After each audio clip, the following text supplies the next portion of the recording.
احمد و صلی علی رسول الکریم اما بعد فاعوذ باللہ من الشیطان الرجیم بسم اللہ الرحمن الرحیم۔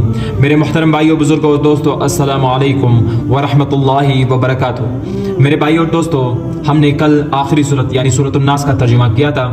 اس کے بعد یہ 10 صورتیں اس کو یاد کریں اور اس کا ترجمہ ذہن میں رکھیں، پھر آپ کو کیسے سکون نہیں ملتا میں دیکھتا ہوں۔ اور اس کے بعد صورت آپ یاد کرنے یا نماز میں صورت کے بعد آپ جب رکوع میں جاتے ہو تو تب آپ تکبیر کہیں، یعنی اللہ اکبر، اللہ سب سے بڑا ہے۔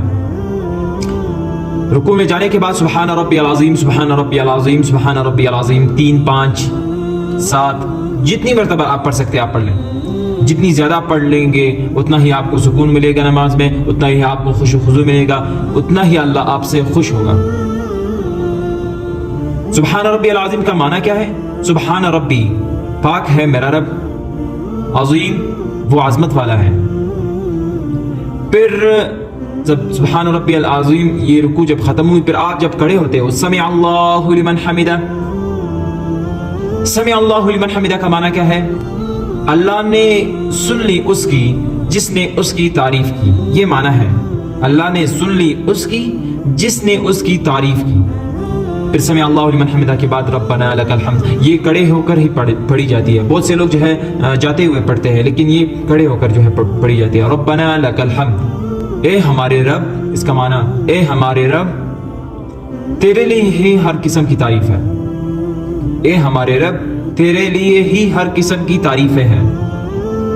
پھر اس کے بعد آپ سجدے کی طرف جاؤ گے، اللہ اکبر جاتے ہوئے آپ تکبیر کہو گے، یعنی اللہ سب سے بڑا ہے۔ سجدے پہ جانے کے بعد سبحان ربی الاعلی، سبحان ربی الاعلی، سبحان ربی الاعلی 3 5 یا 7 مرتبہ۔ میں تو کہتا ہوں کہ 7 مرتبہ پڑھ لیں، کیونکہ سجدے کے دوران جو ہے انسان کے 7 اعضاء جو ہے وہ زمین پر لگے ہوتے ہیں۔ 2 پاؤں، 2 گھٹنے، 2 ہاتھ اور ایک یہ ناک کی ہڈی۔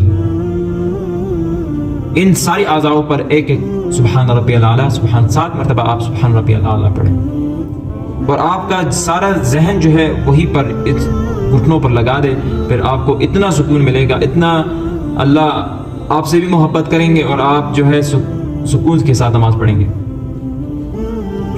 جب آپ نے یہ پڑھا، پھر آپ نے ایک سجدہ کر کے بیٹھ گئے نا، پھر اس کے بعد جب آپ بیٹھو گے تب یہاں پر ایک دعا اور آتی ہے، اگر آپ نے یہ یاد کر لی تو بہت اچھا ہوگا۔ وہ دعا کون سی ہے؟ اللہم اغفر لی وارحمنی وعافنی وارزقنی۔ اس کا معنی بھی میں بتا دیتا ہوں۔ اللہم اغفر لی، یا اللہ میری مغفرت فرما، وارحمنی اور مجھ پر اپنی رحم کر، وعافنی یا اللہ مجھے صحت دے، وارزقنی یا اللہ مجھے رزق دے۔ یہ دعا آپ پڑھ لیں۔ پھر اس کے بعد دوسرا سجدہ، اس میں بھی آپ 7 اعضاء پر جو ہے 7 مرتبہ آپ سبحان ربی الاعلی پڑھیں۔ جتنی زیادہ آپ پڑھ لیں اتنا ہی آپ کو فائدہ ہوگا، اتنا ہی آپ کو سکون ملے گا نماز میں۔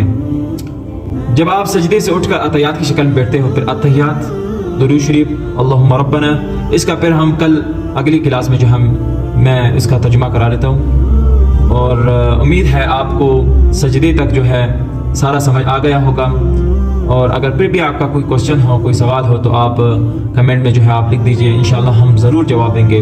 اس ویڈیو کو جو ہے زیادہ سے زیادہ شیئر کیجئے، ہو سکتا ہے بہت سے لوگ اس سے محروم ہو، آپ کا بھی صدقہ جاریہ اس سے مل جائے گا، آپ کو مل جائے گا۔ تو مجھے اجازت چاہیے، تب تک کے لیے اللہ حافظ، وآخر دعوانا ان الحمدللہ رب العالمین، والسلام۔